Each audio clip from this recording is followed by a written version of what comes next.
contratos, né, verde e amarelo que já estão em curso. Muitas empresas contrataram esse primeiro emprego por 1 ano e até por 2 anos. E agora nós não temos mais essa norma no mundo jurídico. E aí nós temos 2 posições jurídicas.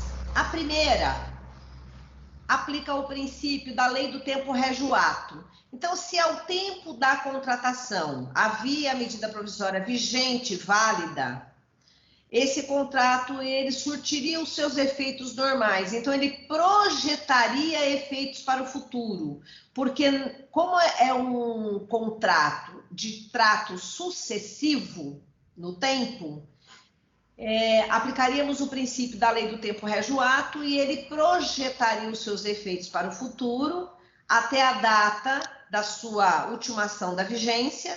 Então, vamos supor que tivesse contratado o trabalhador por 1 ano, né? Ele, após 1 ano, cessa o contrato e não dá mais para revalidar, porque não teria mais fundamento de validade. Nós temos um problema com esta posição jurídica, porque a medida provisória também traz questões tributárias. Ela não só traz questões de acordo entre as partes ou de contrato de trabalho, ela também traz questões tributárias. Como fica a continuidade de recolhimento do fundo de garantia menor e da previdência menor? Será que o fisco vai entender assim?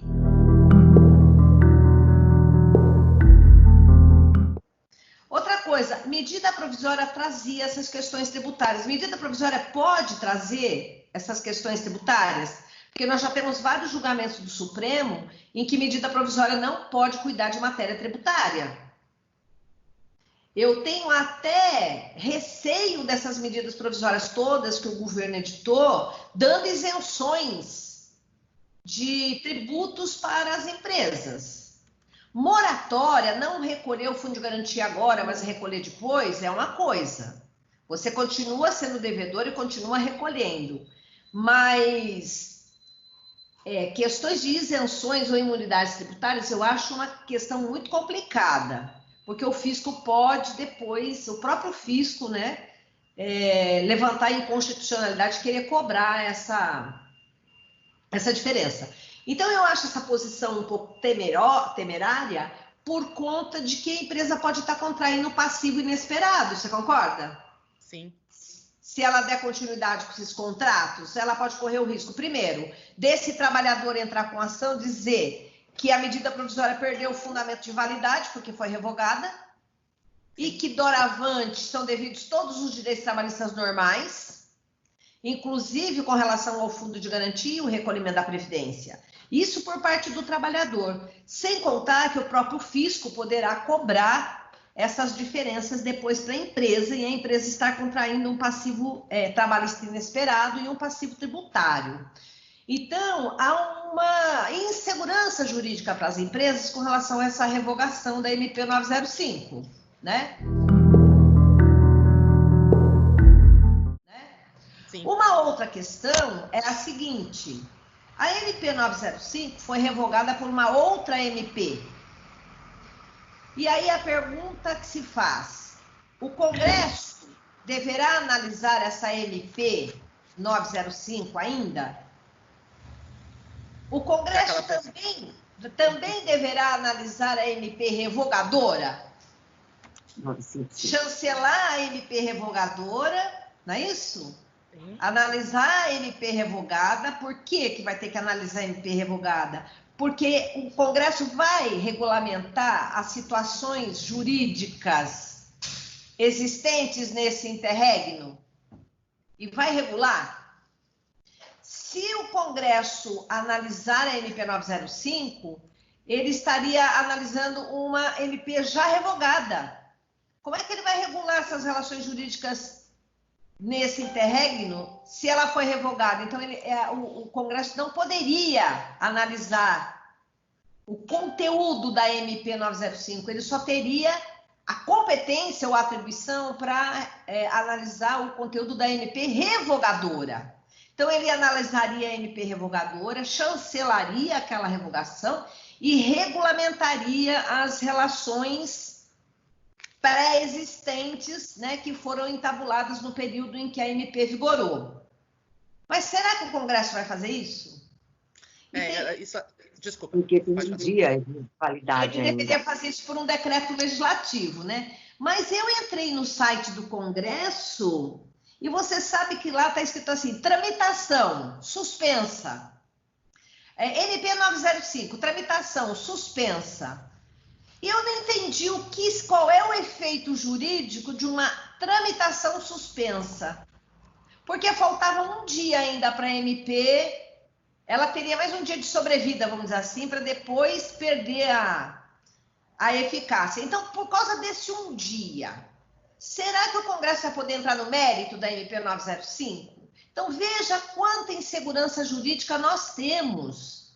E nós temos também alguns julgados do Supremo Tribunal Federal dizendo que MP que revoga outra MP é como se você você fizesse uma fraude no processo legislativo e pudesse o governo, então, regular só por medidas provisórias. Ele poderia editar uma medida provisória com efeitos concretos. Por exemplo, a MP 927, ela traz regras para vigorar durante 3 meses.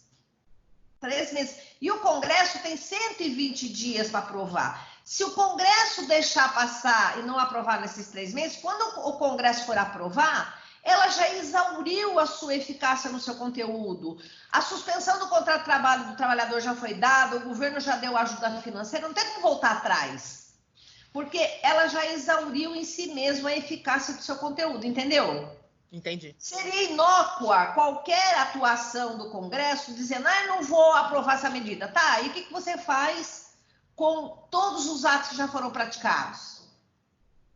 Então, é possível fazer medidas provisórias de eficácia concreta por 2, 3 meses, deixa passar esses 2, 3 meses, revoga, aí faz outra de eficácia concreta por 2, 3 meses, aí em seguida revoga, e o Congresso jamais atuaria e nós teríamos, então, um governo só do Executivo por medidas provisórias sucessivas e revogadas também sucessivamente.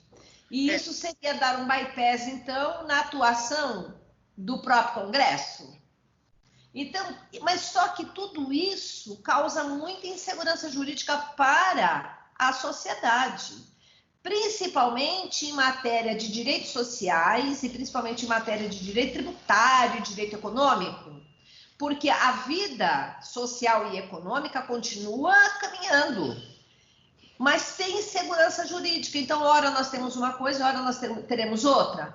Nenhuma empresa resiste a altos e baixos legislativos, a altos e baixos de direitos trabalhistas e econômicos e direitos tributários, sem uma previsibilidade, até mesmo para repassar para o preço, porque nós sabemos que o preço do trabalho compõe, né, o preço do produto, e nós teríamos uma verdadeira pandemia jurídica, vamos dizer assim, com nenhuma segurança, até mesmo de inflação, porque os preços poderiam ficar totalmente desorientados e desordenados. Então, é muito perigosa essa situação que nós estamos vivenciando a pretexto da pandemia. Me parece que a pandemia ela surge como um salvo-conduto geral e irrestrito, que nós estamos flexibilizando, inclusive, a própria Constituição Federal, né? E eu acho muito perigosa essa situação atual. Eu não tenho, assim, nenhuma esperança para dar para as empresas, porque eu não sei o que vai acontecer com a MP 905, eu não sei que postura o Congresso vai ter, né, com relação a essa MP revogadora. E eu quero dizer a você outra coisa, a MP 927... ela também tinha um artigo, que era o artigo 18, que trazia a possibilidade da empresa fazer layoff. E logo em seguida foi revogado esse artigo. Nem a MP 927, o Congresso ainda não se manifestou em 60 dias. O Congresso já prorrogou por mais 60 para ele poder apreciar. Mas nós temos essa MP revogadora que também não foi objeto de apreciação, né? E em seguida veio a 936. Então, as empresas estão realmente atuando hoje e nesse período só por MP, porque nós estamos praticamente no regime de exceção, né? Que é por conta da pandemia. Mas nós não sabemos se essas MPs serão, primeiro, aprovadas como foram lançadas. Segundo, nós temos muitas questões de inconstitucionalidade ainda pendente. A questão do acidente de trabalho pelo Covid é um deles, né? Que além de ter uma MP que o Congresso não chancelou ainda, nós temos algumas inconstitucionalidades que já foram levantadas e algumas que já tiveram liminares. E a questão do acidente de trabalho, do artigo 29, né, da MP 936, é um assunto muito polêmico. E como é que fica? E depois, se essa MP for revogada, a inconstitucionalidade cai, não é acidente de trabalho, o que nós vamos fazer? Ou seja, se o trabalhador já ficou doente, já entrou com ação, e o juiz já até condenou, porque isso daí está correndo como os processos estão correndo também em regime de pandemia, alguns processos com liminares e tudo mais. Então, muitas coisas suscitam dúvidas no espírito de todos nós, né, a respeito dessa MP 905. Eu penso que adotar na 905 a postura de que ela perdeu o fundamento de validade, de que não se sustenta mais os contratos verde e amarelo que estavam em curso e que eles podem ser rescindidos, inclusive rescindidos pela própria falta de fundamento de validade, e aqui a gente pode até mesmo invocar o fato do príncipe, porque ele autorizou uma contratação e agora desautorizou, não é isso? E aí voltar a pagar, ou se quiser ficar com esse empregado pelo menos, então ele vai ser considerado por prazo indeterminado pelas regras seletistas, com o recolhimento dos encargos trabalhistas normais, como de qualquer outro trabalhador. Essa seria a postura mais adequada para a empresa, para ela não contrair um passivo trabalhista inesperado. Entendi. Ou rescindir esses contratos com base em fato do príncipe, porque o governo criou uma situação e depois ele mesmo tirou do mundo jurídico, né?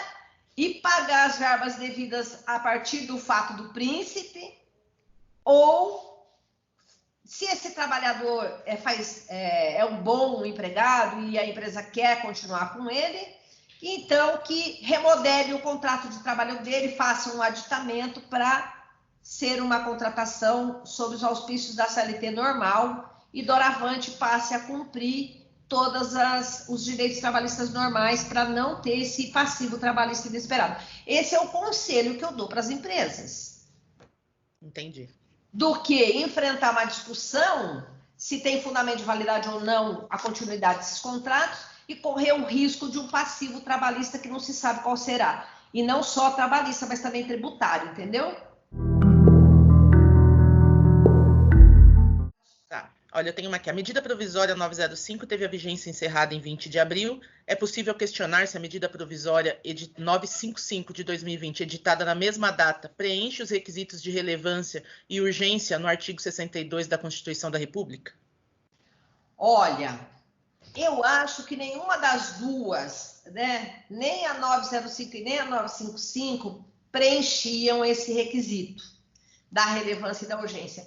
Tanto é verdade que o Congresso não se manifestou sobre ela e também tem um motivo do Congresso não ter se manifestado. Eu não me lembro bem o número de emendas que essa medida provisória teve, mas por volta de 10 mil, acho que 11 mil emendas. Nossa. Então ficaria impossível o Congresso votar, até no prazo de 120 dias, apreciando essas milhares de emendas. Porque essa MP, ela não trata só de assuntos trabalhistas, né? Ela é uma MP mista, como a gente diz, que trata de vários assuntos.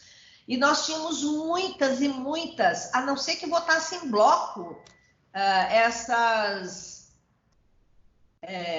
esses projetos todos aí. Como é que nós vamos analisar 11 mil emendas? Não tem como. Eu acho até que essa medida provisória 905, ela volta, agora sim com fundamento de urgência e relevância por causa do Covid, regulando até uma matéria pós-pandemia, e eu acho que ela volta com um espectro ainda mais flexibilizante do que o mero contrato verde-amarelo. E eu brinco com o pessoal e digo, olha, agora vem uma nova MP verde, amarelo, azul e branco. Né? O contrato verde, amarelo, azul e branco, porque para a recuperação da pandemia, talvez a flexibilização ela chegue para valer mesmo, numa reedição dessa 905 mais abrangente. Talvez compartimentada em assuntos, várias outras medidas provisórias, eles talvez façam um fatiamento da 905 em outras várias, para destrinchar os assuntos e agrupar por assuntos, entendeu? Entendi. Mas eu receio que lá para dezembro, porque essa 927 e 936, até dezembro nós temos ainda alguns resquícios de vigência dessas medidas. Eu penso que lá para o fim do ano nós teremos, quem sabe, a reedição dessa 905 sobre outras vestes agora, o contrato verde, amarelo, azul e branco. Tanto que essa próxima pergunta aqui fala exatamente da reedição. Ele colocou aqui, uma MP semelhante à MP 905 Sim. Poderia ser reeditada em outra sessão legislativa, uma vez que o artigo 62, parágrafo 10º da Constituição Federal de 88, incluído pela Emenda Constitucional 32 de 2001, estabelece ser vedada a reedição na mesma sessão legislativa? Reeditá-la poderia significar um disfarce frente aos requisitos constitucionais de urgência e relevância? Olha só, eu quero dizer a você o seguinte, é vedada a repropositura de medida provisória na mesma sessão legislativa. Essa medida provisória sequer foi colocada na mesa, entendeu? Para votação. Entendi. Outra coisa, nós temos 2 sessões legislativas por ano. A sessão legislativa ela começa em fevereiro e vai até julho, depois ela começa em agosto e vai até dezembro, né? Mesmo que venha outra medida provisória do final do ano, ela não está na mesma sessão legislativa. Então, eu penso que não tem vedação de reedição dela. E outra, ela não vai vir como reedição pura e simples. Ela virá com uma nova formatação, agora pretextando a regulamentação pós-pandemia, entendeu? Para a recuperação da economia. Tá? Você teria uma outra ementa para esta, e não o primeiro emprego, alavancar emprego, mas sim alavancar a economia, não é isso? E manter os empregos, seria assim uma outra ementa. Então, o conteúdo dessa pode vir reeditado de uma forma menos sutil ou até mais agravante, vamos dizer assim, nos aspectos de flexibilização.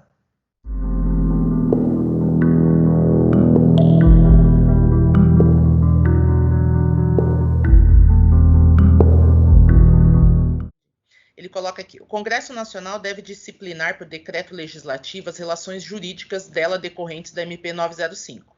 Se não for editado o decreto legislativo até 60 dias após a rejeição ou perda de eficácia da medida provisória, as relações jurídicas constituídas e decorrentes de atos praticados durante a sua vigência conservar-se-ão por ela regidas?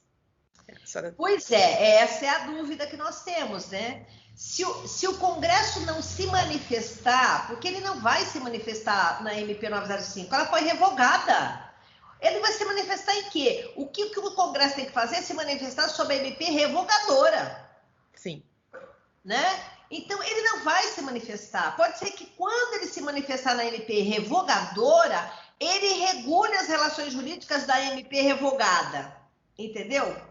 E edite o decreto legislativo. Eu acho isso possível, né? Mas pode ser até que essa MP revogadora não seja apreciada. E se nenhuma das duas foram apreciadas, o que nós vamos fazer? Então, ali está dito que a MP conserva a sua eficácia. A própria Constituição diz que a MP conserva a sua eficácia no período em que ela vigorou, né? Então, se o Congresso rejeita, aí sim o Congresso tem que dizer como é que ficam as relações. Mas se o Congresso não vai ter o poder de rejeitar, porque ela foi revogada, então eu penso que eu não sei se seria possível o Congresso, inclusive, editar esse decreto legislativo. Eu tenho minhas dúvidas, porque esse tipo normativo de revogação de MP nunca aconteceu antes, né? Aconteceu uma vez e agora ela aconteceu com o artigo 18 da MP 927 que eu te falei, a 928, se não me engano, e aconteceu agora. Então nós passamos ainda por experiências desse teor para saber o que vai acontecer. Mas, certamente, para que não haja insegurança jurídica, não podemos voltar a estaca zero e anular tudo que foi feito sob os auspícios da medida provisória, porque seria invalidar esse tipo normativo previsto constitucionalmente. E que, embora seja discutível a sua relevância e sua urgência, embora seja discutível o teor dela, do seu ponto de vista da constitucionalidade, né, nós vamos ter que dar eficácia a ela. E tem um detalhe importantíssimo. O Supremo já disse que não se declara inconstitucionalidade de lei revogada. Então, até mesmo a inconstitucionalidade fica difícil levantar, sabia? Na hora que você fala, olha, eu vou regular, ela vigorou, beleza. Mas esse artigo aqui era inconstitucional. Não se fala em inconstitucionalidade de lei revogada, pelo menos não na ação direta de inconstitucionalidade, né? Quantas vezes nós tivemos uma medida provisória que perdeu a eficácia porque o Congresso não votou e ela perdeu a eficácia naturalmente, ou ela foi transformada em lei antes que o Supremo dissesse da constitucionalidade, e o Supremo declarou que perdeu o objeto a ação de inconstitucionalidade.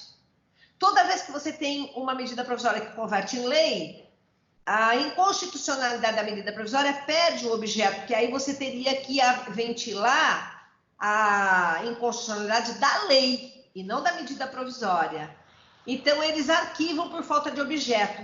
E toda vez que uma medida provisória perde a sua eficácia porque o Congresso não votou, ela também, se ela está inquinada de inconstitucionalidade, ela perde o objeto, entendeu? E essa foi revogada, né? Então, eu não sei se nós até poderíamos discutir inconstitucionalidade de alguns artigos que tem lá dentro, porque não se fala em constitucionalidade de lei revogada.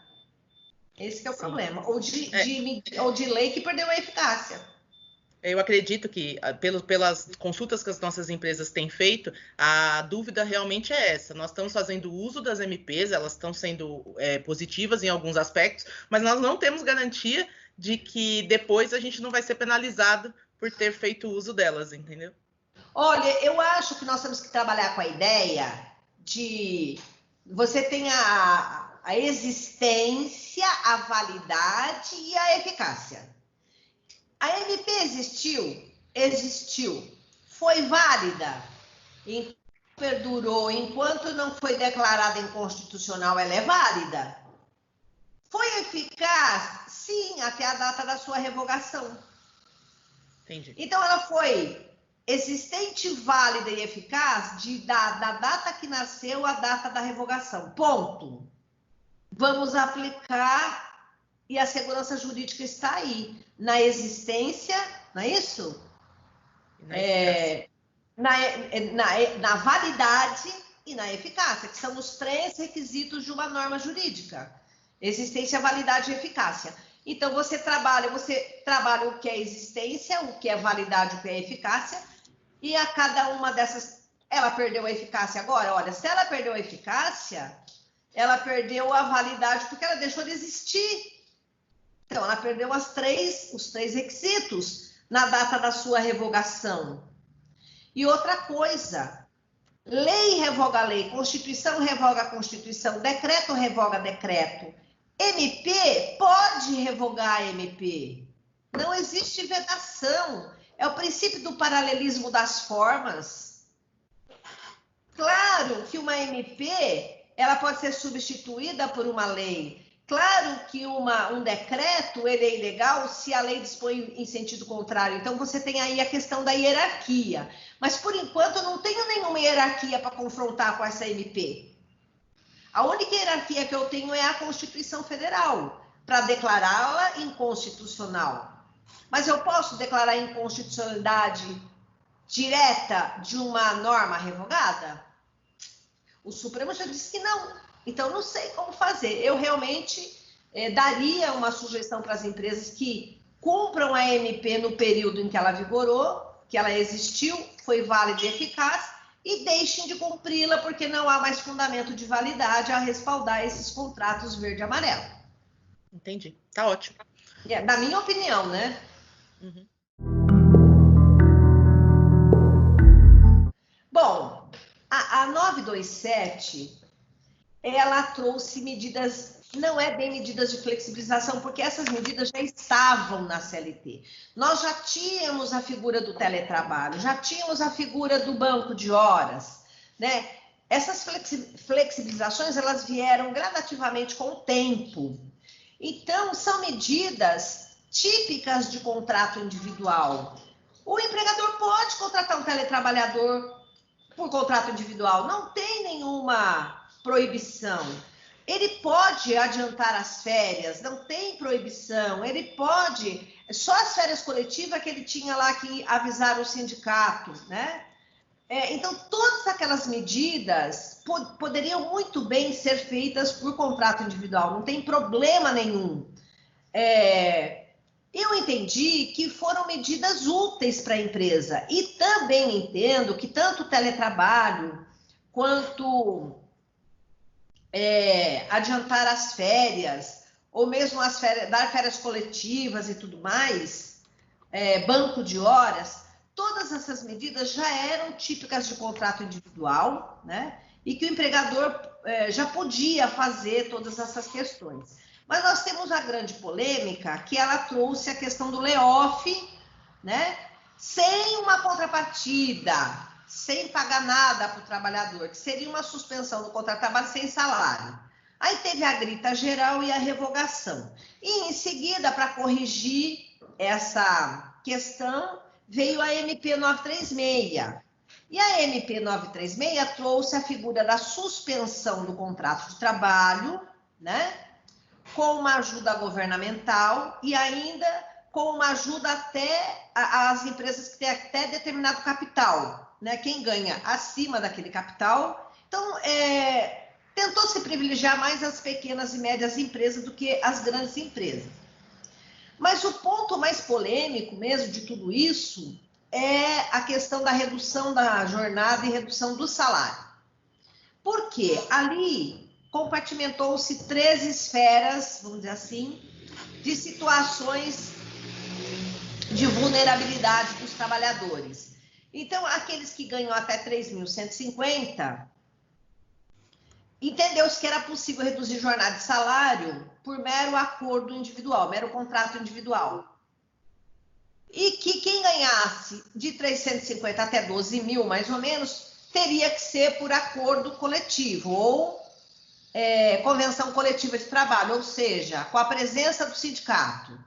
Isso. E quem ganha acima de 12 mil, que é o considerado hipersuficiente agora pela reforma trabalhista, que tem a liberdade ampla de contratar, inclusive, benefícios marginais, tais como ajuda de custo, aluguel, carros, planos de saúde, seguro, previdência privada e tudo mais. Para esses que têm outros benefícios, facultou-se, então, também por contrato individual, reduzir jornada de salário. E ali teve essa questão de que o sindicato seria posteriormente comunicado, não é isso? Isso. Isso tudo foi objeto lá de inconstitucionalidade no Supremo Tribunal Federal, com aquela decisão do ministro Lewandowski, dizendo que era necessária a interveniência do sindicato sob pena de declarar-se a nulidade dessas contratações de redução de jornada de salário. E depois isso foi colocado à mesa para o Pleno e o Pleno decidiu que O sindicato pode sim ingressar, vamos dizer assim, a posteriori, né, nessa negociação, sem que isso configure a inconstitucionalidade. Pois bem, eu entendo o seguinte, a maior parte das medidas da MP 927 poderiam sim ser feitas por contrato individual, sem intervenção do sindicato, como já eram feitas antes. Então, nenhum problema até aí, né? A suspensão do contrato de trabalho, já nós tínhamos o layoff que precisava da interveniência do sindicato, porque a suspensão do contrato de trabalho acaba reduzindo o valor do salário do trabalhador, né? Então, aí era preciso, sim, a presença do sindicato. Agora, a Constituição Federal diz que não é possível reduzir jornada e salário, né? Ela assegura, no artigo 7º, inciso 4, inciso 6, a irredutibilidade salarial. E lá também diz que jornada de trabalho de 8 horas diária e 44 semanal, salvo negociação coletiva. Então, quando nós vamos reduzir jornada e manter o salário, isso é benéfico para o trabalhador. Não preciso de sindicato para isso. Estou dentro do patamar constitucional. O problema é reduzir salário. A Constituição não deixa reduzir salário. E aí vem a seguinte questão. Se eu reduzir salário sem reduzir jornada, é válido? Não, não é válido. A Constituição não permite. Posso reduzir jornada sem reduzir salário? Posso. O valor hora aumenta. Agora, posso reduzir salário e posso reduzir jornada juntos? Eu entendo que também posso, porque o valor hora continua o mesmo.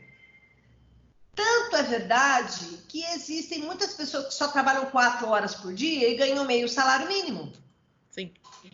Não tem? Tem. E nunca se cogitou de inconstitucionalidade desse tipo de contratação, né? Então, o valor hora do trabalhador continua o mesmo. O Supremo, quando julgou, disse assim, não, mas ele teve o seu poder aquisitivo reduzido. Entendeu? Ele ganhava 3 mil, aí ele só passou a ganhar 2 porque reduziu jornada de salário. Pois bem, eu acho que não é inconstitucional reduzir salário e jornada, tá? Porque não houve redução nominal do salário de jeito nenhum, porque ele continua com o mesmo valor hora. Concorda? Ele ganha proporcional ao que ele trabalha, né? Exatamente, sempre foi assim. Ainda mais hoje que você trabalho intermitente, é por hora trabalhada. Quase todo mundo hoje trabalha por produtividade, por hora e por produtividade ou por comissionamento, de acordo com as vendas realizadas, né? Então, eu entendi que não havia nenhuma inconstitucionalidade de mandar o sindicato entrar na negociação a posteriori. Por quê? Porque não está reduzindo salário, primeiro ponto. Segundo ponto, por que o sindicato é chamado na lide depois, chamado na negociação depois? Porque nós temos uma norma coletiva em curso. E o sindicato, havendo redução de jornada e salário, o sindicato, primeiro, tem o poder de fiscalização da manifestação de vontade desses trabalhadores. Como é que foi tomada a manifestação de vontade? Olha, assina aí a redução de jornada e salário, senão você vai ser mandado embora? Ou teve uma negociação realmente dentro da boa-fé? Segundo, o sindicato teria que vir a posteriori realmente para ver como é que vai ficar a norma coletiva. Eu tenho cesta básica, plano de saúde, ticket refeição, eu tenho várias normas coletivas conectadas, benefícios sociais conectados com a real prestação de serviço. Por exemplo, o ticket refeição. Só faz sentido se o fulano está lá dentro da empresa trabalhando. Se ele está em casa em suspensão no contrato de trabalho, não há que se falar em ticket de refeição. E nem vale transporte. Então, lógico que o sindicato tem que fazer uma interveniência a posteriori para ver como é que vão ficar a norma coletiva, se é necessário fazer a suspensão de algumas cláusulas da norma coletiva. Se é necessário fazer aditamento na norma coletiva temporário, repactuação de norma coletiva temporariamente, porque muitos direitos deixam de ter a razão de ser da sua existência. E talvez outros ganhem projeção na sua razão de ser da existência. Se eu vou manter uma redução de jornada de salário, eu vou ter que dar luva, vou ter que dar máscara para trabalhador, que normalmente eu não daria. Então, por isso o sindicato é chamado, entendeu? Entendi. Todas essas matérias são matérias de direito individual e o sindicato vem a posteriori. Então, na verdade, eu entendi que houve uma flexibilização do procedimento negocial, perfeitamente cabível para a hipótese, né, de uma interveniência sindical a posteriori. Então, o sindicato não foi alijado do processo negocial, ele foi prestigiado, né? E por isso que depois o Supremo veio e corrigiu, né, aquela questão, e muitos ainda continuam falando que é inconstitucional o sindicato se manifestar depois e tudo mais. E eu entendo que não, eu entendo realmente que é adequada a essa situação. Agora, eu tenho um outro detalhe para que as empresas prestem atenção. É com o oportunismo, a fraude e a má-fé.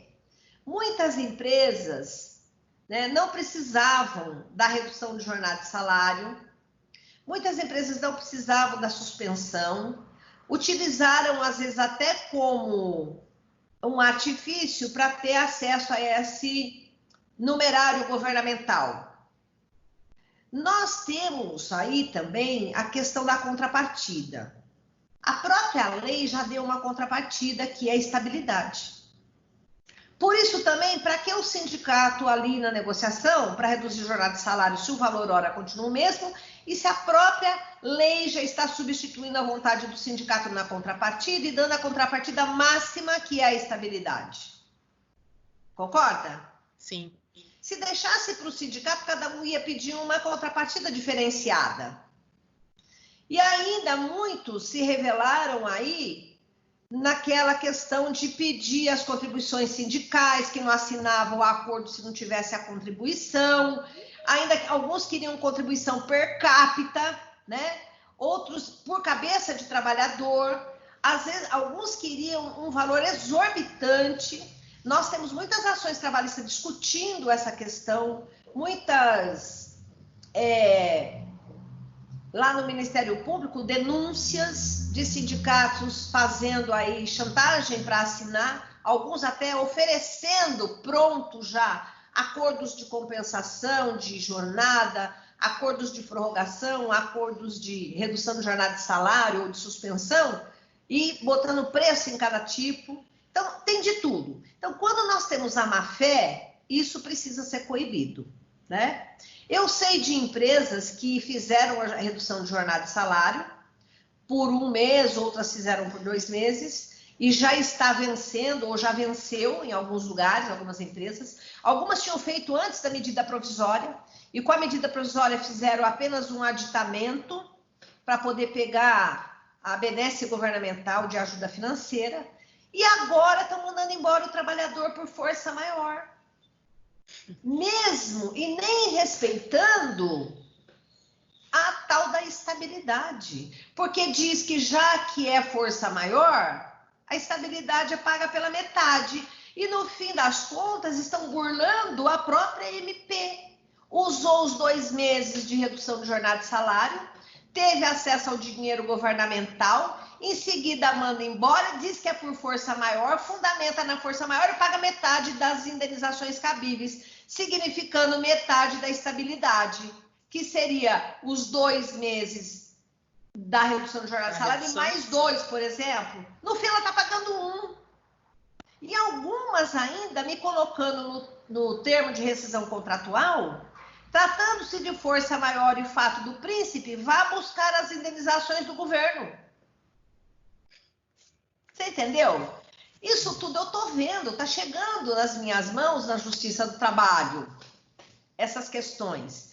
E às vezes, empresas que não estão afetadas pelo Covid, muito pelo contrário, empresas que estão potencializadas. Eu vou dar um exemplo de farmácias. né? A farmácia não parou um minuto sequer de trabalhar. Muito pelo contrário. Exatamente. Então, nós precisamos separar o joio do trigo. E eu digo assim para você, cada caso é um caso. Nós vamos ter que olhar os elementos de prova de cada tipo de situação, olhar os elementos de prova, a situação da empresa, a situação do trabalhador e tudo mais para poder decidir. Porque serão milhares de ações que desaguarão realmente na Justiça do Trabalho, tá? Uma outra questão que as empresas ficam receosas é que ela fala assim, nossa, eu dei aqui a suspensão do contrato de trabalho por 2 meses, mas já está chegando e eu continuo aqui sem trabalhar, com as portas fechadas, o que eu faço? Todo mundo acha que só é possível usar uma das medidas, e não é assim. Se a empresa tem 50 trabalhadores no quadro, ela pode colocar um em teletrabalho, suspender o contrato de trabalho de mais 10 deles, reduzir jornada de salário de outros tantos, colocar em férias outros tantos, adiantando as férias. Quando aquele chega de férias, ela pode suspender o contrato dele. Quando a suspensão terminou, aí ela pode reduzir jornada de salário.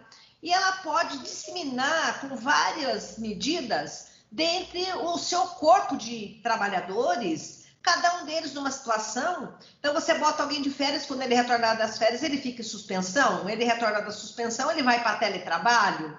Ou então ele vai para a redução de jornada de salário. É possível fazer várias combinações concomitantes e individualizadas com cada trabalhador. É por isso que se determinou que se faça para o contrato individual. Como que eu vou fazer uma negociação coletiva com o sindicato dizendo, olha, o José agora vai em teletrabalho 1 mês, né? Ele vai ficar de férias em 1 mês, depois ele fica em teletrabalho, depois eu vou suspender o contrato dele. Como é que nós vamos fazer isso?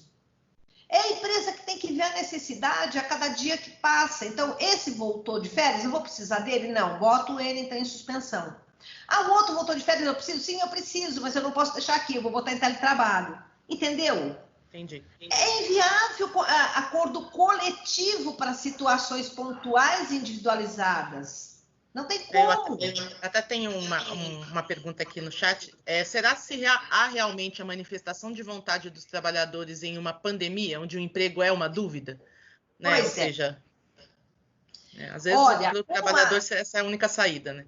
Eu vou te dizer uma coisa. Eu peguei uma cópia de uma sentença trabalhista que a juíza anulou todos os acordos, porque os trabalhadores, o sindicato entrou com a ação dizendo que houve vício de consentimento, que a empresa impôs que ou assinava aquilo ou ia para a rua. Mas, veja, nós estamos diante da força maior, né? Sim. Então, o próprio governo sinalizou com as medidas que deveriam ser feitas por lei. Poderia ele ter deixado tudo isso para negociação coletiva? Então, o que o empregador fez foi somente cumprir a lei. É determinação legal, não é isso? Exato. Agora, nós vamos ter que olhar a situação econômica de cada empresa, que tipo de atividade ela prestava, qual foi a regra local do município ou do estado, se ela tinha que estar fechada, quais os tipos de medida que ela tinha que tomar, se era só lockdown, isolamento social, quantas pessoas de grupo de risco ela tinha. Então, por isso que isso tudo virou matéria de prova, não vai ter jeito. É muito caso a caso mesmo, né? É muito caso a caso. Tem uma empresa que está aqui perguntando, há algum limite para antecipação de férias futuras?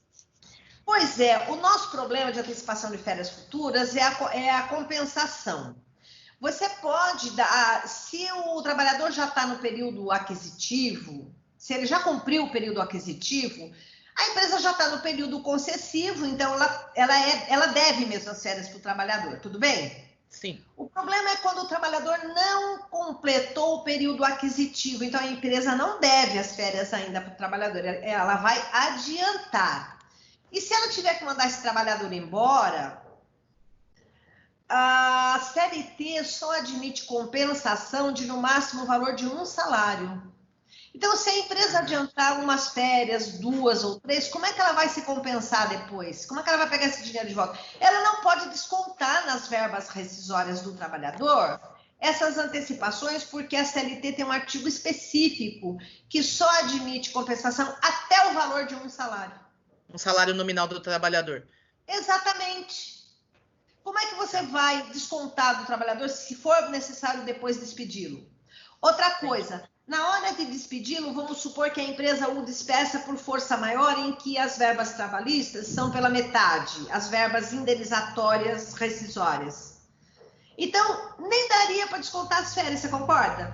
Sim. Não teria saldo suficiente. A empresa ficaria com prejuízo, né? A empresa corre o risco de arcar com o prejuízo das férias antecipadas. Tá ok. A senhora acha que nesse, por exemplo, aconteceu de algumas empresas entrarem em contato com a gente, faz sentido num momento como esse, empresa sentar para fazer negociação de PLR? PLR nesse momento? Mas tem produção? Não, muito pelo contrário. Não faz sentido.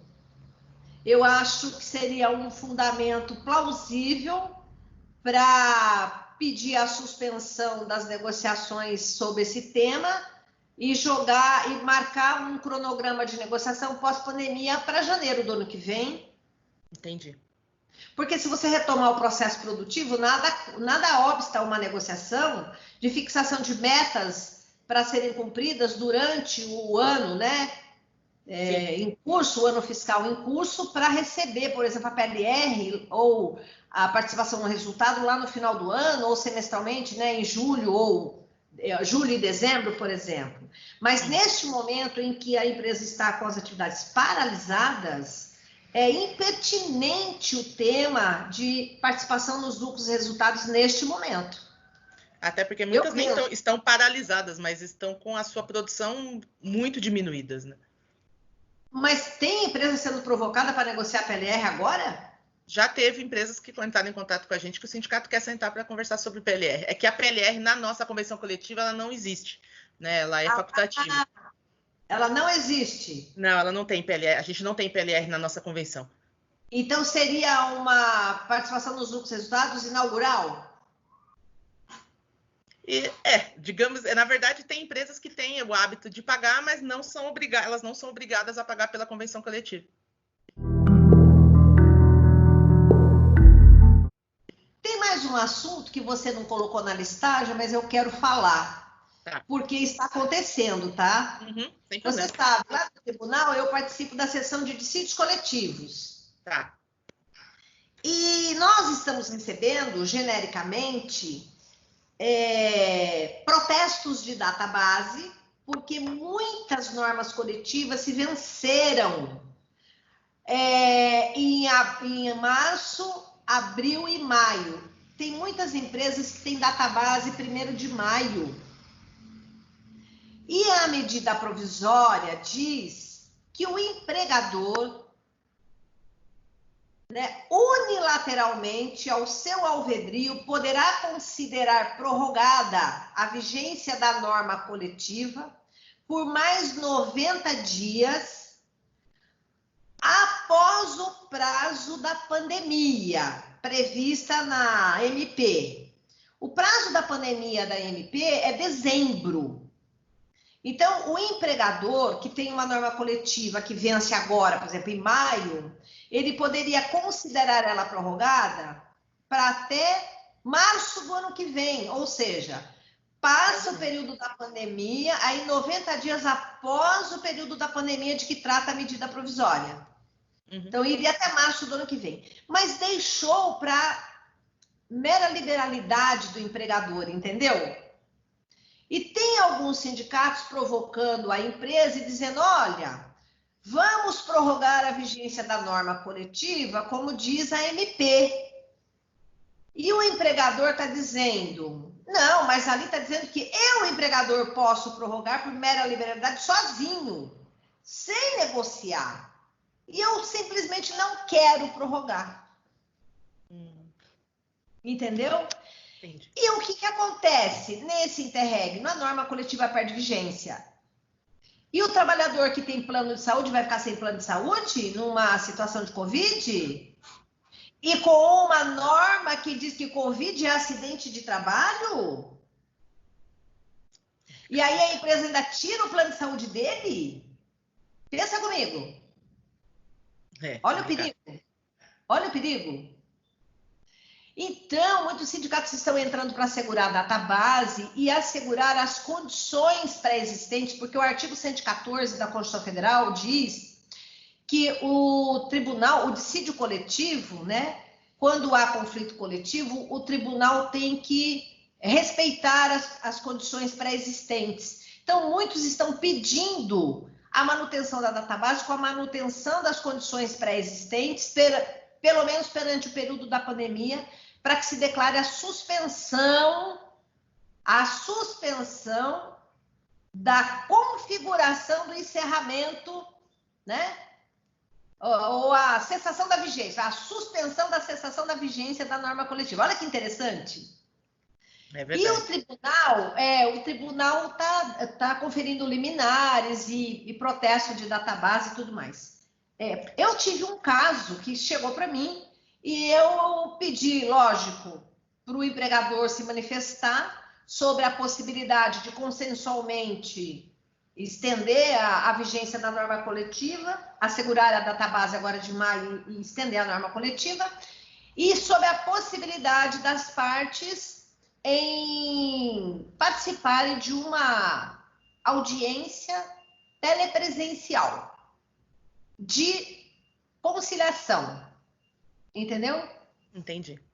Que eu vou tentar fazer uma negociação lá com as partes, porque é difícil julgar um caso desse, porque o Supremo Tribunal Federal, ele já se manifestou em várias oportunidades que a cessada a vigência da norma coletiva cessa a sua eficácia e que ela não tem ultratividade e que os direitos ali previstos não incorporam ao contrato de trabalho em definitivo, salvo direitos individualmente adquiridos. Então, se eu tenho uma norma coletiva que dá estabilidade acidentária e durante a vigência dela o trabalhador se acidentou e ela dizia que ele tinha estabilidade até a aposentadoria, por exemplo, então aquele direito foi individualmente adquirido pelo trabalhador porque ele se configurou naquela situação jurídica fática, né? Mas cessada a vigência, cessa a sua eficácia. E nós temos algumas normas coletivas que são sentenças normativas em dissídio coletivo, que também está terminando a vigência agora. Então, não é uma norma que o empregador possa elastecer, porque a lei falou convenção e acordo coletivo, não falou sentença normativa. Se a norma que está vencendo é uma sentença normativa, o tribunal, se ela tinha vigência de 2 anos, o tribunal vai poder estender para mais 2, porque a lei diz que a sentença normativa pode vigorar pelo prazo de até 4 anos. Entendi. Então, eu quero deixar isso, né, esclarecido aqui, que é uma questão que eu acho interessa muitíssimo aos sindicatos. Que a nossa database ainda bem é 1º de dezembro. Então, vocês talvez, não sei, talvez vocês tenham essa problemática para resolver. Sim. Né? Mas muitas empresas têm database nesse interregno. Eu tenho, assim, exemplos de muita database em maio, porque a maior parte das empresas tem database em maio, e muitas têm database em setembro, né? De setembro para frente tem muitas empresas. Então, nós vamos ter muitos problemas com essa dicção da medida provisória, tá? Nesse assunto, tem um participante aqui que colocou, mas a Constituição Federal diz que a negociação é paritária. Portanto, nesse caso, esse artigo é inconstitucional. Pois é. Ali, o que eles facultaram foi ao empregador continuar aplicando as normas pré-existentes. Por mera liberalidade, por exemplo, se o sindicato não negocia com a empresa, por mera liberalidade, ela pode continuar aplicando. Sim. É que, na prática, elas não precisam aplicar, elas não são obrigadas. E tudo aquilo que você não é obrigado, mas você aplica porque quer, nós falamos que é mera liberalidade. Então, a lei vem e deixa para mera liberalidade do empregador. Ora, a lei nem precisava falar isso, a medida provisória nem precisava falar isso, porque se o empregador quisesse, ele já podia aplicar e a lei não precisava mandar ou dizer, né? A lei choveu no molhado, assim, e trouxe mais conflito ainda.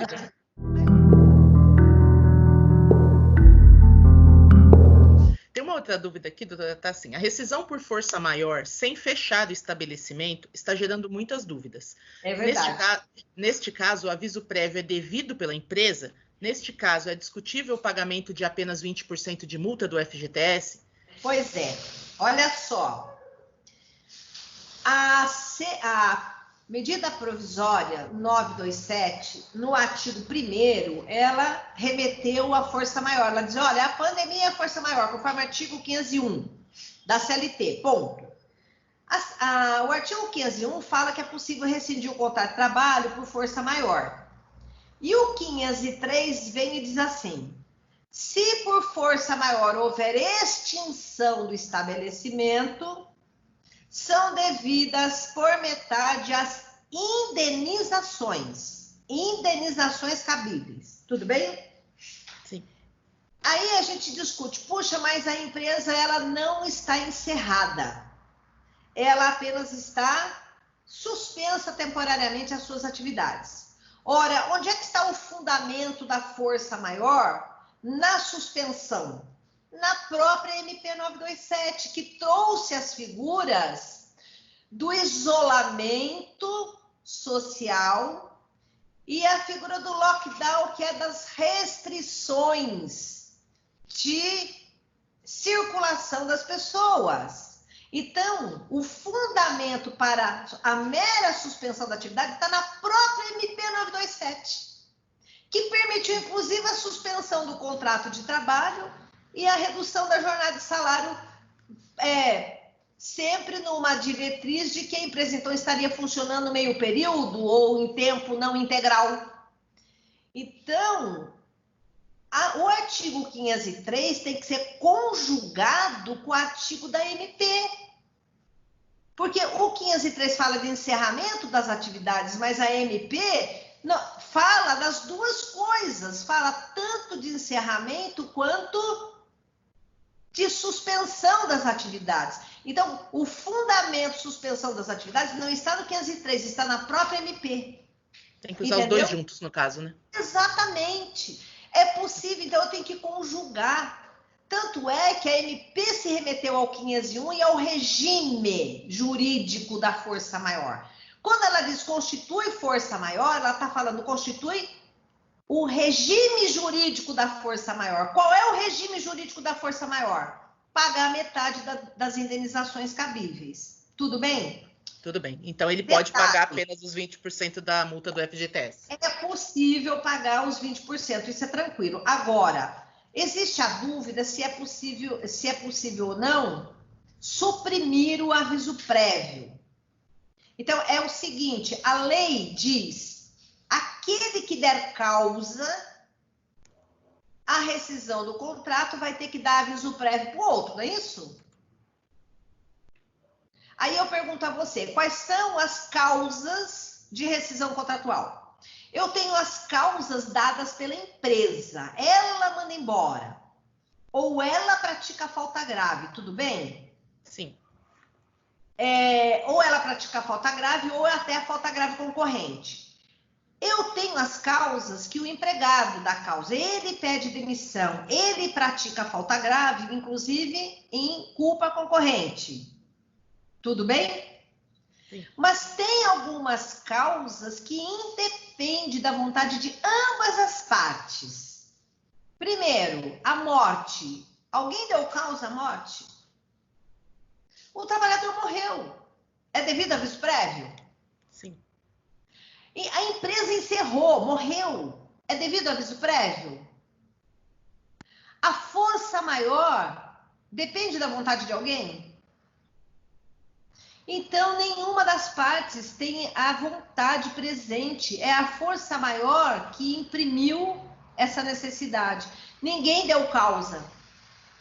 Foi a força maior. Então, eu entendo que não precisa pagar o aviso prévio, tudo bem? Porque Entendi. Nenhuma das partes deu causa. Aliás, a força maior ela é excludente de responsabilidade. Ninguém é responsável por ela, né? Ninguém é responsável por ela. Mas o 13º proporcional, o trabalhador ele angaria a cada mês que ele trabalha, ele tem o direito. A força maior não exclui isso. o 13º salário e as férias proporcionais. A força maior não apaga esse direito que já foi incorporado de 1/12 por mês no patrimônio do trabalhador. O saldo de salário, ele trabalhou. Então, eu tenho que pagar a integralidade do saldo de salário, das férias proporcionais ou vencidas, do 13º proporcional e metade da multa do fundo de garantia. Esse é o meu pensamento. Tá ótimo. Alguns defendem que tem que pagar, sim, o aviso prévio pela metade, porque já que ninguém deu causa, você dividiria o prejuízo. Então, aí, por uma questão de equidade, também, e como a CLT fala, as indenizações são pela metade, o aviso prévio é uma espécie de indenização, né? Então, como ninguém deu parte, não poderia estourar tudo nas costas do trabalhador. Então, há uma corrente bem social que divide o prejuízo, mas do aviso prévio para ambas as partes. Entendi. E aí a empresa pagaria por metade, entendeu? Entendi. Tem uma outra dúvida. Desculpa, pode falar. Eu acho essa, assim, socialmente mais justa. Como a senhora diz, divide o prejuízo entre as duas partes e socialmente fica uma coisa menos pesada, vamos dizer assim, né? Como você está dividindo o prejuízo lá no fundo de garantia, na multa, eu acho que também atrairia a metade do aviso prévio.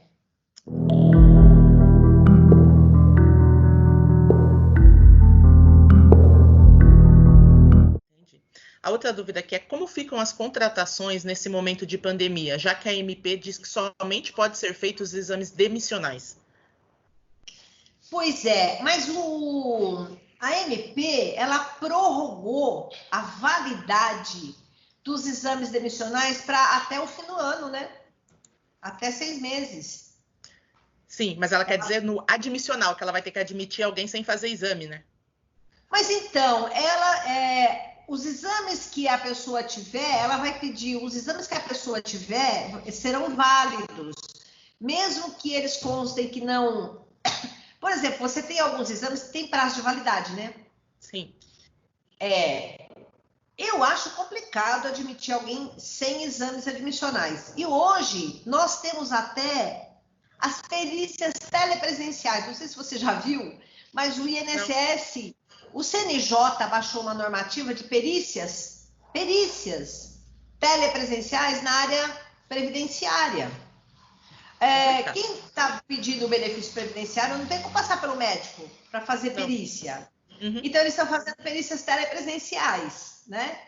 É possível, por uma perícia telepresencial contratada pela empresa, fazer um exame admissional. Não é impossível. O CNJ tem uma regulamentação de perícia telepresencial válida para o INSS e eu acho que poderia muito bem configurar.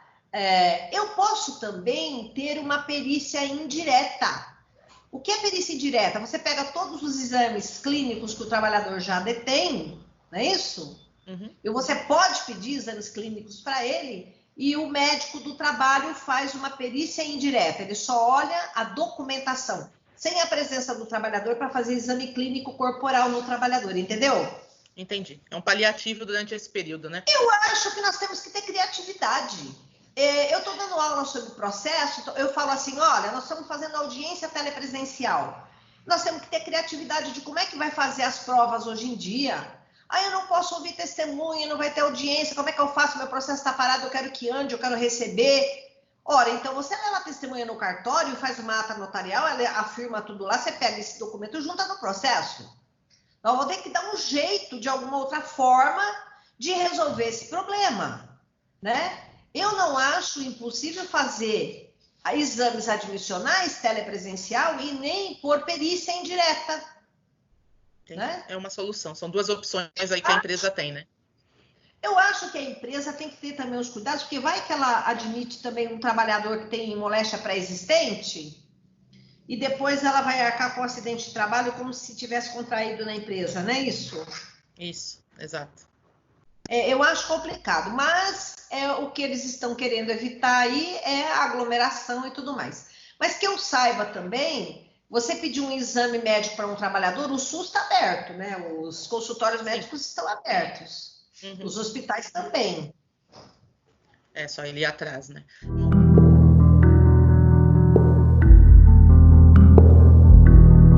Uma outra dúvida aqui, tá? Preciso esperar o prazo de 6 meses antes de recontratar um funcionário quando a situação melhorar? Preciso do aval de alguém para isso?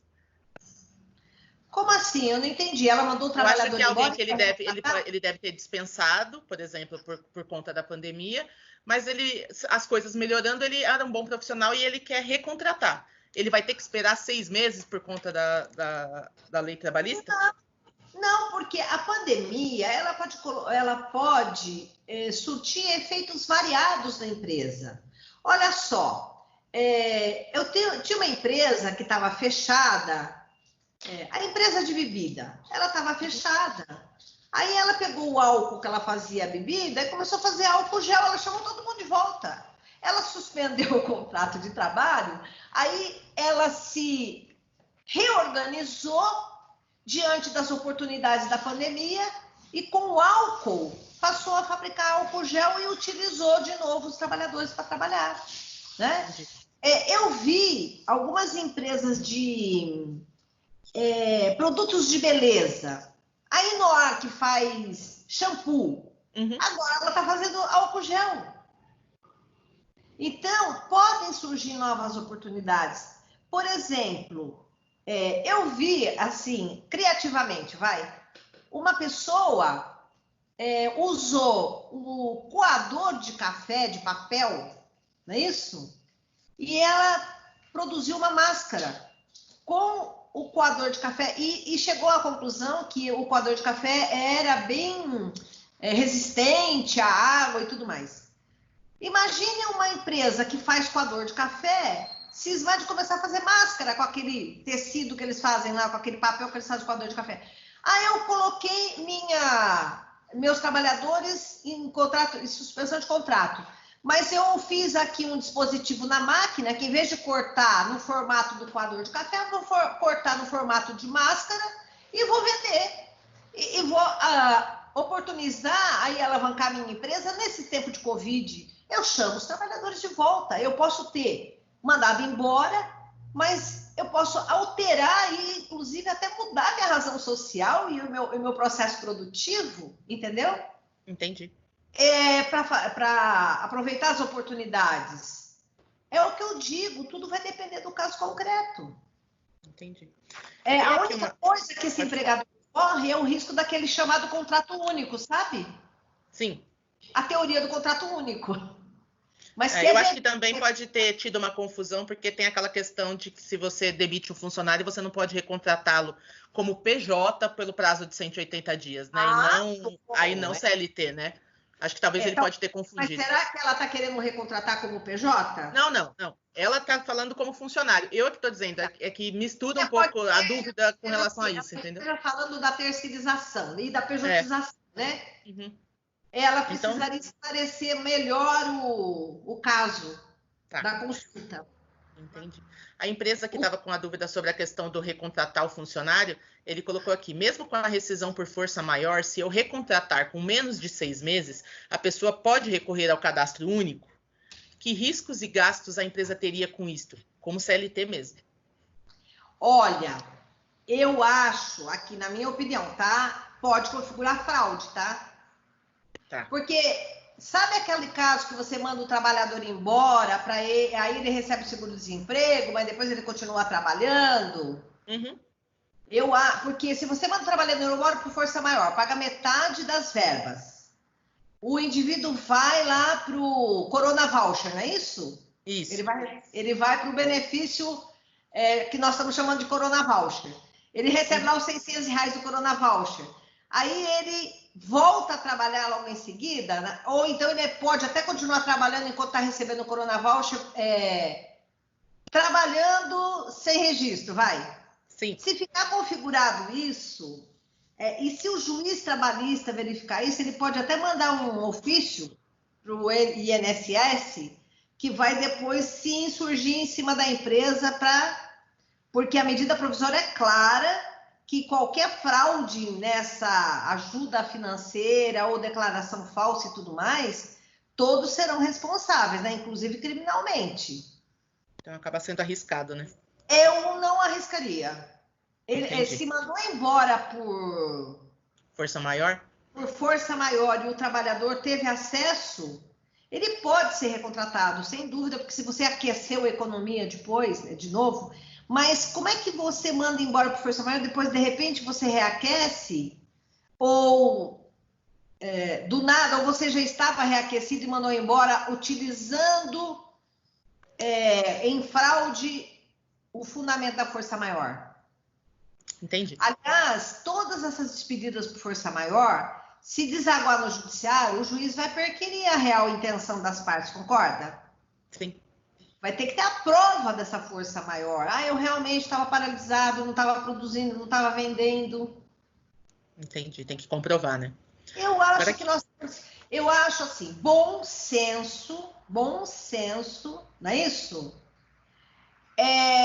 E caldo de galinha não faz mal para ninguém. É verdade.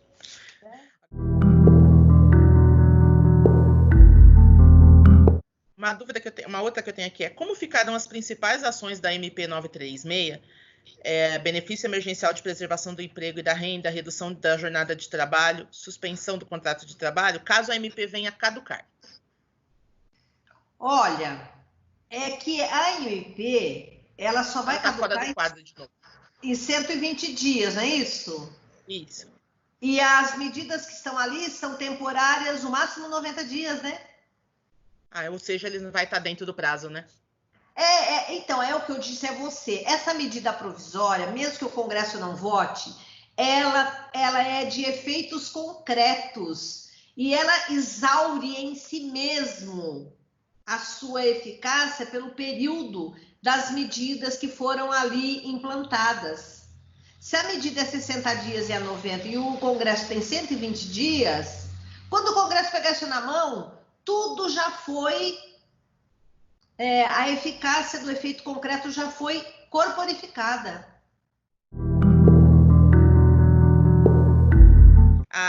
Utilizados pela empresa os meios da MP 936 para a redução da jornada de trabalho e salário, seria possível o empregador, em caso de força maior ou prejuízos devidamente comprovados que afetassem a economia da empresa, reduzir os salários de todos os seus empregados na proporção de 25%, respeitado o salário mínimo, artigo 503 da CLT? Olha, ela reduziu em 50 e depois quer passar para 25, é isso? Não, ela não fala aqui, ela só fala se ela utilizou e se verificar que tem um prejuízo, ela pode. A suspensão? A redução. Tá. Eu não entendi muito bem a pergunta, você pode repetir? Tá, ele colocou aqui, ó.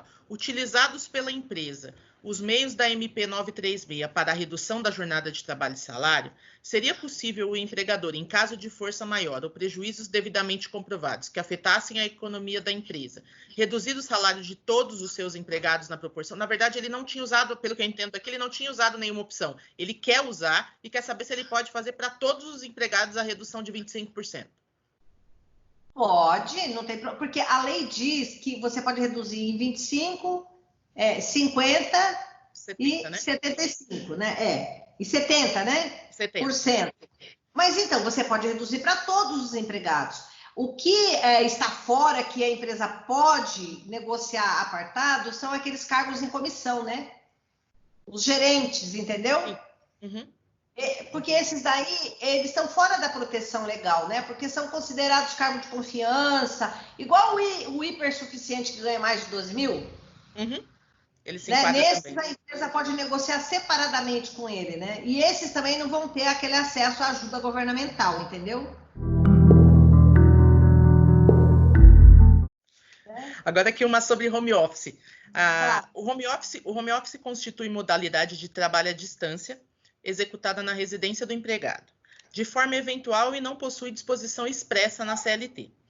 A situação atual da pandemia deflagrou definitivamente essa modalidade e já deixa rastros de não ser mais casual.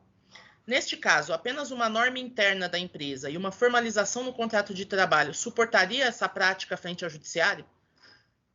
Olha, a CLT tem previsão sim do teletrabalho, né? Com a reforma trabalhista, nós tivemos aí a inserção da figura do teletrabalho dentro da CLT. O teletrabalho, ele é considerado, inclusive no capítulo do controle da jornada, acho que no artigo 61, se não me engano, ele é considerado como trabalho não controlado na sua jornada e, portanto, dificilmente é possível aí pedir horas extras, salvo se você tiver meios de controle da jornada do trabalho através do login e logout no computador, não é isso? Então, é todo regulamentado o teletrabalho. A CLT, ainda no artigo 611, diz que o sindicato pode negociar as demais condições de trabalho desse teletrabalhador, mas é possível você contratar de plano um teletrabalhador, já fazer um contrato de trabalho para ele, de teletrabalho, ele vai trabalhar em casa, mas é possível também o teletrabalho em conversão. Você tem um trabalhador no quadro e você coloca ele em casa para teletrabalhar, faz um aditamento ao contrato de trabalho dele.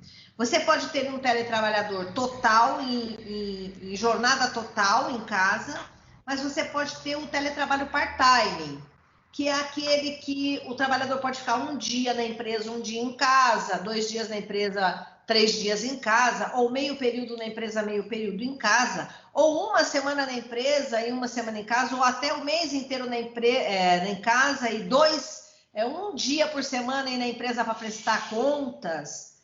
Isso fica no critério das partes, o que melhor aprouver aí para o desempenho da empresa e do trabalho do empregado, né? Então, é tudo por contrato individual isso daí, não tem problema nenhum, tá? A CLT traz as regras.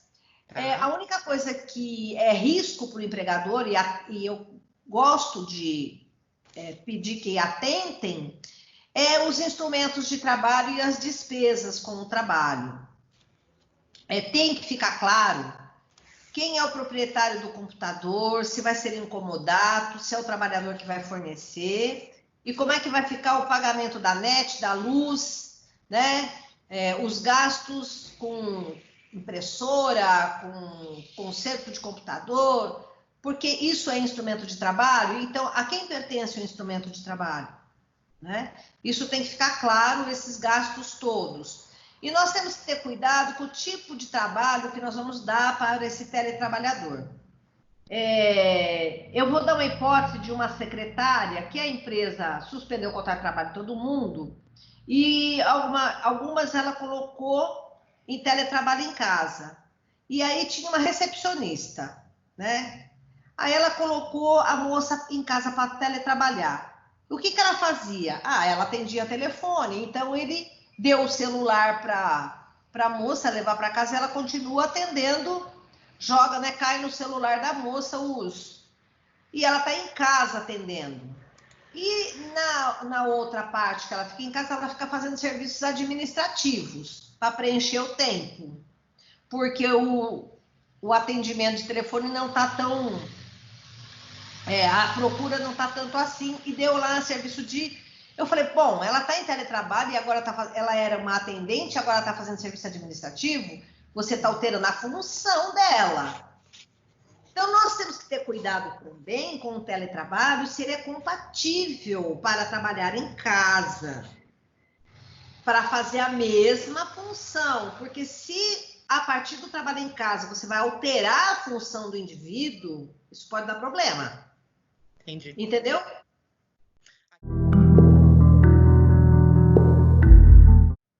Aqui tem um funcionário com redução de jornada, pode trabalhar home office? Pode. Pode, né? Sim, pode, sem problema nenhum. Quando você reduz jornada de salário, nós estamos falando de condições de salário e jornada, mas não onde o trabalho será realizado. Eu reduzo jornada e boto ele para trabalhar em casa, meio período, qual o problema? Entendi. Em caso Até de acidente... eu não tenho a quantitativo de serviço suficiente para dar para ele para uma jornada de 8 horas, porque a empresa está parcialmente paralisada ou está fechada. Então, é Aqui possível reduzir concomitante com o teletrabalho. Em caso de acidente em home office, consiste em acidente de trabalho? Como a empresa deve agir? Olha, eu discuti esse assunto hoje, tá? Você sabe que a casa do indivíduo, em regra, o home office é feita na casa do indivíduo. Porque o teletrabalho ele pode ser feito a partir de telecentros de trabalho, ele pode ser a partir de outro local. Eu posso alugar um escritório num bairro e colocar o trabalhador em teletrabalho longe da empresa. Sim. Ele só é um local distante, não necessariamente na casa do empregado. Então, eu tenho um teletrabalho a domicílio, que é na casa do empregado. Eu tenho um teletrabalho a partir do cliente, né? Eu tenho teletrabalho a partir do avião, do hotel onde o cara está. E eu tenho teletrabalho em telecentros. Se é a partir da residência, primeiro ponto, a residência é o asilo inviolável do homem. Você não pode nela penetrar sem a autorização. Primeiro, como é que o empregador vai fiscalizar este ambiente de trabalho? Ele só vai poder ir lá verificar o ambiente de trabalho se o trabalhador autorizar. E eu sugiro que pegue uma carta expressa de autorização de fiscalização do ambiente de trabalho. Tudo bem? O fiscal do trabalho não pode entrar na residência para fiscalizar o ambiente de trabalho, porque na sua casa só entra quem você deixar, a não ser que lá esteja sendo praticado um crime. Tudo bem? Então, quando eu faço as diligências de trabalho escravo, por exemplo, às vezes o trabalho escravo é feito dentro das casas. Sim. No setor do vestuário, eles têm lá um sobrado que mora 5, 6 famílias e costura lá dentro. Eu preciso pedir licença para entrar. E o fiscal do trabalho precisa pedir licença. Então, primeiro já tem a dificuldade da fiscalização do ambiente de trabalho que é na casa do indivíduo. A empresa corre risco, sim, de ter aí um acidente de trabalho por conta das más condições de trabalho. Imagina um trabalhador que não tem espaço na casa dele para colocar um computador, uma escrivaninha para trabalhar, e ele improvisa dentro do banheiro da empregada uma mesa, e essa mesa é mais alta do que deveria e uma cadeira que não tem encosto. Ele senta num banquinho, sem encosto. Dali 3 meses, 4 meses, 6 meses, esse indivíduo vai estar com lesão por esforço repetitivo, tá não? Sim, na ergonomia, né? Exatamente. Então, você tem que perguntar para o trabalhador se ele tem condições e dar as condições a ele. Olha, eu vou te dar a cadeira, eu vou te dar a escrivaninha, eu vou te dar o computador. Tá entendendo? Sim. Fotografa, corporifica, manda entregar, faz tudo bonitinho, vê se o trabalhador tem um espaço na casa dele para colocar, porque há o risco do acidente de trabalho, sim, ergonômico. Agora, acidente típico, né? Eu até tenho umas aulas de teletrabalho, eu passo um slide que tem um desenho de um trabalhador saindo do quarto de pijaminha e entrando no quarto ao lado onde é o escritóriozinho dele, onde está o computador. E no corredor, ele pisa em cima do patins da criança que está solta no corredor. E ele simplesmente cai e quebra a perna. E aí a pergunta é, acidente de trabalho? Se nós formos pegar a Convenção Internacional da OIT, que trata do trabalho em domicílio, eles dizem que quando o trabalhador trabalha em domicílio, as condições de trabalho são responsabilidade do empregador, se ele for empregado. Entendi. Então, eu acho que nós temos que ter bastante cuidado com essa questão do teletrabalho do empregado, porque você sabe que o onde o trabalho é realizado, o como o trabalho é realizado e o modo são responsabilidades do empregador, porque é ele quem organiza.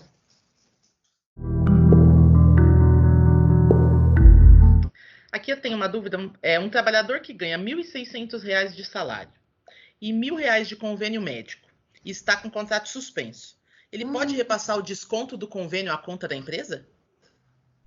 Pois é.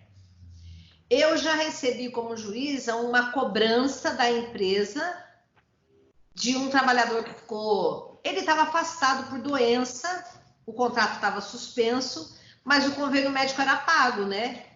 E a empresa, para manter o convênio, a empresa teve que pagar as duas partes, porque não tinha salário para o trabalhador pagar o convênio. E quando ele voltou, a empresa começou a descontar no salário dele. Né? E ele reclamou e essa discussão veio para o judiciário e no fim a empresa depois entrou com uma ação de cobrança dessas parcelas que ela suportou enquanto o contrato estava suspenso. Então, realmente, se é a cargo do trabalhador, se ele não pagar o convênio médico, ele vai ficar sem o convênio. Por isso que nós temos aí várias empresas que contratam convênio médico com a empresa arcando na totalidade, até porque a empresa arcando na totalidade, se o trabalhador for despedido, a lei não protege ele para continuar com o plano de saúde nas mesmas condições. Sim. Porque você tem que ter a coparticipação. Coparticipação. Isso. Então, tem sindicatos que negociam com a empresa que o trabalhador vai dar R$10 e a empresa o restante. Só para configurar a coparticipação, para que se ele for mandado embora, ele continuar usufruindo o plano de saúde às suas expensas, agora mais nas mesmas condições do valor do plano coletivo, vamos dizer assim, né? Se o trabalhador tem a cargo dele a parcela do plano de saúde, eu já vi o juiz condenar o trabalhador a pagar porque a responsabilidade era dele. E que a empresa não estaria obrigada a arcar com essa verba. É por isso também que quando você suspende o contrato de trabalho do trabalhador, é bom entrar em contato com o sindicato, porque às vezes está na norma coletiva e tem que negociar com o sindicato ou repactuar como é que vai ficar isso. Se vai ficar suspensa a norma coletiva que trata desses assuntos. Entendi. Eu tenho até aqui, o doutor Arnaldo colocou aqui, a MP diz que os benefícios devem ser suportados pelo empregador. Portanto, a participação do sindicato é importante no sentido de negociar o pagamento da sua cota parte a partir da normalidade. Exatamente isso. Exatamente isso. Os benefícios sociais que eu digo é cesta básica, é aquilo que a empresa arcava sozinha, continua sendo. Agora, naquele que tem coparticipação, a lei é clara, se é coparticipação, é coparticipação. Entendi. Tá certo. A medida provisória não revogou a lei do plano de saúde.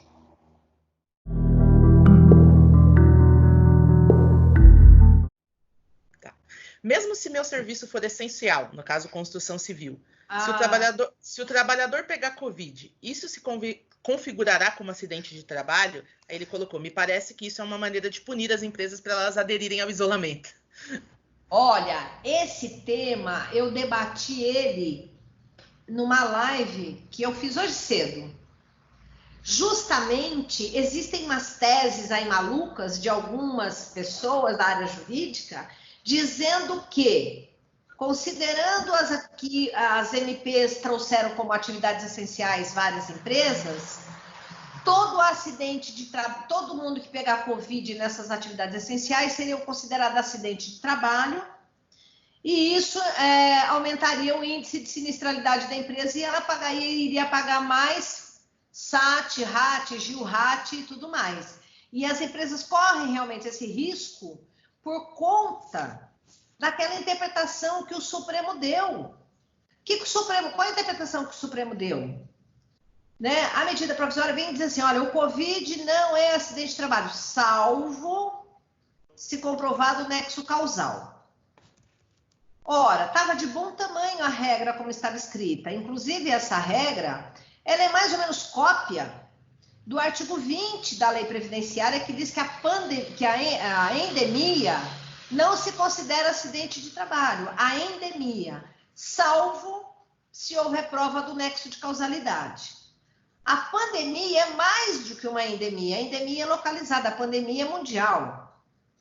Então, na verdade, esse artigo é mais ou menos a réplica do artigo 20 da Lei Previdenciária, que nunca foi declarada inconstitucional.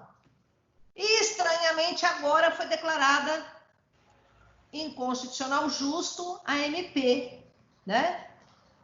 E é uma liminar. Eu acho que quando o pleno julgar, o pleno vai voltar atrás, por conta aí do aumento de sinistralidade, do nexo técnico epidemiológico e do aumento da sinistralidade. Porque pensa bem, o que a MP quis com o artigo 29 foi dizer, olha, a Covid não será considerada acidente de trabalho para fins de responsabilidade objetiva da empresa, para fins de FAP-NETEP, fator acidentário previdenciário, e nexo técnico epidemiológico. Salvo se comprovado o nexo causal, aí sim é preciso que a CAT seja computada no índice de sinistralidade da empresa. É isso que a norma quis dizer. Agora, do jeito que ficou o julgamento do Supremo, as empresas que estão aí, e essa tese nova que desde que você seja atividade essencial declarada pelo governo, você está aí no risco e todo Covid vai ser acidente de trabalho, é uma tese um pouco elastecida da responsabilidade empresarial. Ora, por que a empresa é atividade essencial? Porque o governo disse que é. Então, ela vai buscar a reparação no fato do príncipe, porque foi o presidente ou foi o governo que disse que essa atividade é essencial. Não tem por que penalizá-lo, né? Então, não, se penalizar, a empresa pode entrar com regressiva por fato do príncipe em cima do governo. Entendeu o que eu estou falando? Uhum, entendi. Sim. Porque foi o governo que disse, trabalhe. Você é atividade essencial, trabalhe. Entendi. Tem uma aqui também. Como o trabalhador pode provar o nexo causal em uma pandemia? Olha, se for a atividade de risco da empresa, que nem o hospital lida diariamente com o agente biológico, concorda? Sim. Então, nessa pandemia, o hospital é atividade de risco. Mas um banco não lida com o Covid. Mas o banco lida com esforço repetitivo. Então, cada empresa, objetivamente, pode responder de acordo com a atividade que exerce. Tudo bem? Entendi. Então, é assim que nós tratamos a matéria. A minha pergunta, doutora, é em relação ao seguro fiança, né, no caso da troca, dos depósitos recursais. O que a senhora acha disso? Então, Helena, você sabe que eu tenho um livro sobre a matéria, né? Sei. Eu tenho um livro pela JUPA que chama Carta, Fiança e Seguro Garantia Judicial. O que está acontecendo na prática? As empresas que estão sendo executadas na Justiça do Trabalho estão pedindo suspensão da execução, tá? Certo. Aquelas que já têm penhora em dinheiro estão pedindo substituição do dinheiro por seguro garantia judicial para poder esse dinheiro entrar no fluxo de caixa, porque a empresa está descapitalizada. Tem algumas empresas que ainda não estão na fase de execução, estão na fase dos recursos e fizeram o depósito recursal.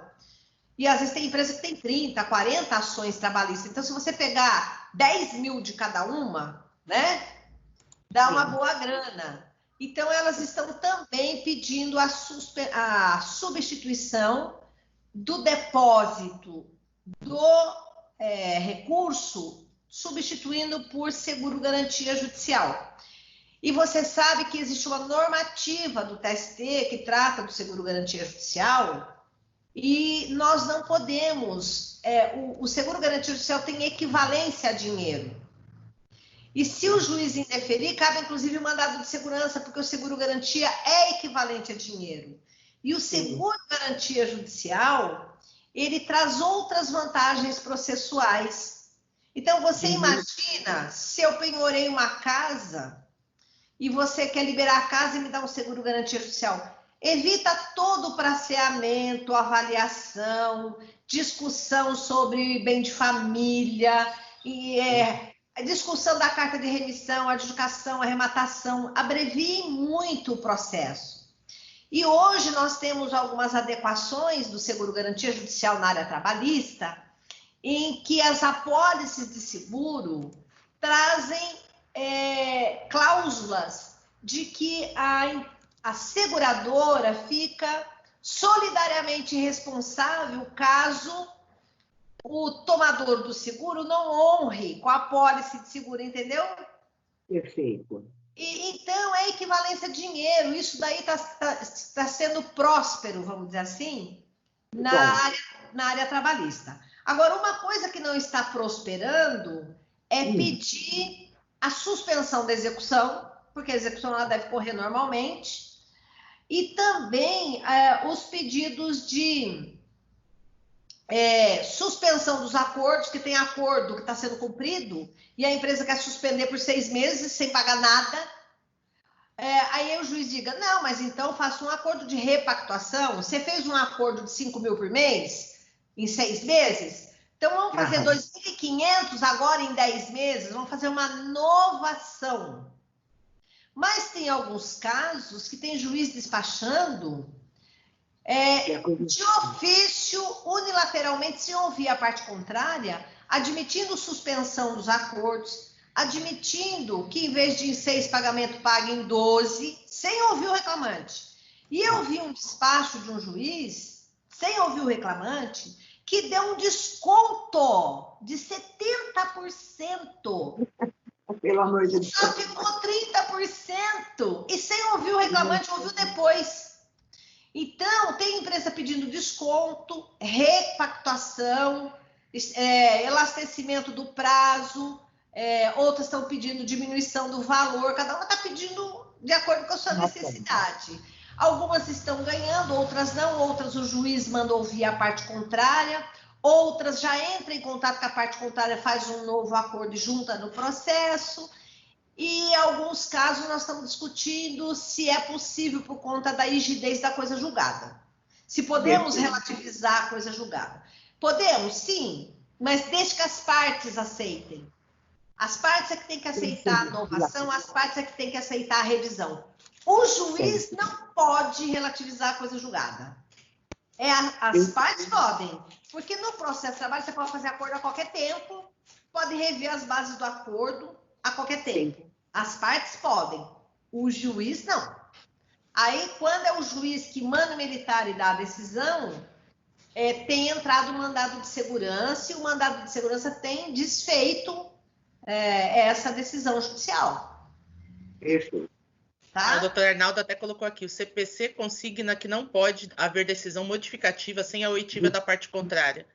Exatamente. E ainda, nós temos o artigo 505 do CPC, que fala que nas relações continuativas, está no capítulo da coisa julgada, que nas relações continuativas o juiz pode rever. E o acordo é uma relação continuativa. Então, é possível, diante da teoria da imprevisão, pedir a revisão. Certo. A revisão.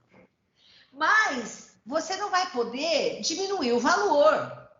Rever é rever as bases do pactuado. Então, se eu devia 100 mil, continuo devendo 100 mil.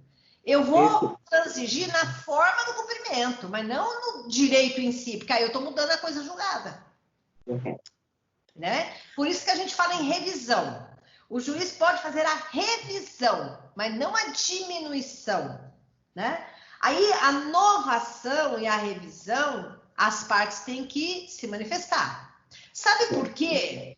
Pensa comigo, a empresa fez um acordo em 10 vezes, de 3 mil por mês. O trabalhador hoje está desempregado. Ele também não pode pedir revisão e falar, 10 meses é muito para mim, eu quero 2, eu quero 3. Por quê? O pau que bate em Chico, bate em Francisco. Então, se é para a empresa pedir revisão, quando o trabalhador é notificado, ele pede a revisão do jeito que ele quer também. Ele fala assim, não, eu não quero em 10, agora eu quero em 3, porque eu estou desempregado. Entendi. A revisão cabe para os dois lados. Então, antes de pedir a revisão, se certifique se o tiro não vai sair pela culatra. Perfeito.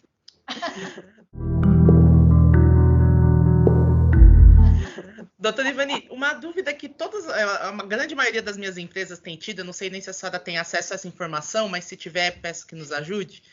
Com relação ao empregador web, o sistema que o pessoal está fazendo o lançamento dos acordos aí da 936. Lá da economia? Isso, ele mesmo.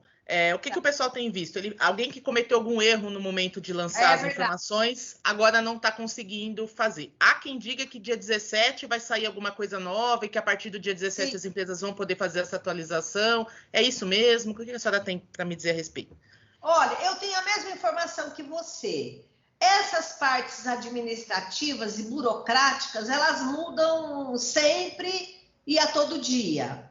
Eu penso que o Ministério da Economia está atenta, né? Eles estão atentos, a equipe está atenta para essas dificuldades, porque muitas empresas têm dificuldades. Hoje mesmo eu fui na Caixa Econômica, porque eu fui pegar extrato para poder fazer o imposto de renda, mas tinha uma multidão de gente com dificuldade, porque não foi aprovado o dinheiro, porque a informação estava errada, voltou. Então, essa confusão toda, ela é generalizada. E faz parte do mundo virtual, do mundo digital e desse mundo que nós vivemos, né, de burocrático, vamos dizer assim, cada vez mais. Mas eu acho que vai acertar. No final das contas, acerta. E se não houver acerto, não tenha dúvida que o judiciário, por um erro de tecnologia do Ministério da Economia, vai acabar dando guarida e proteção para as empresas e ressarcimento e tudo mais. Entendi. Né? Porque eu não posso colocar uma medida provisória com várias medidas ao alcance da população sem dar instrumentalidade para que isso se aperfeiçoe, né, na prática, tá? Entendi. Tá ótimo. Doutora Helena, tem mais algum questionamento? Só agradecer a doutora Ivani, né? A disposição que essa mulher tem é impressionante. O tribunal dá aula em várias faculdades, escreve 3 lives por dia, pelo amor de Deus. Ai, meu Deus. Helena, eu fico à disposição. Você sabe que meu gabinete está sempre aberto para todos os advogados, né? Inclusive para você. Eu recebo todo mundo. E se quiser fazer outras aí, nós vamos fazer. Quiser fazer uma só de direito sindical, né? A gente também pode fazer, porque nós temos muitos problemas na área de direito sindical nessa. Sim, com certeza. Como fazer assembleia nessa época, como negociar. E hoje, esse instrumento que nós estamos fazendo vai ser o que vocês vão usar na área sindical daqui para frente e na comunicação com o empresário, né? Com certeza. E também na comunicação com os trabalhadores, né? Fazer assembleia por Zoom, por Meet, por Microsoft. Inclusive, eu tive até uma consulta essa semana perguntando se a assembleia virtual teria validade. Olha, você tem que fazer assembleia e você tem que gravar e depois você faz a degravação numa ata e assina, entendeu? Então, você pode sim fazer assembleia virtual, grava, depois você degrava e transforma em uma assembleia escrita, as partes leem e assinam que aquilo é retrato fiel da gravação e tudo bem. Entendi, tá ótimo. Tá? Então ela tem validade. Lógico. Desde que você faça a degravação. É a mesma técnica que nós vamos usar agora no judiciário com as audiências.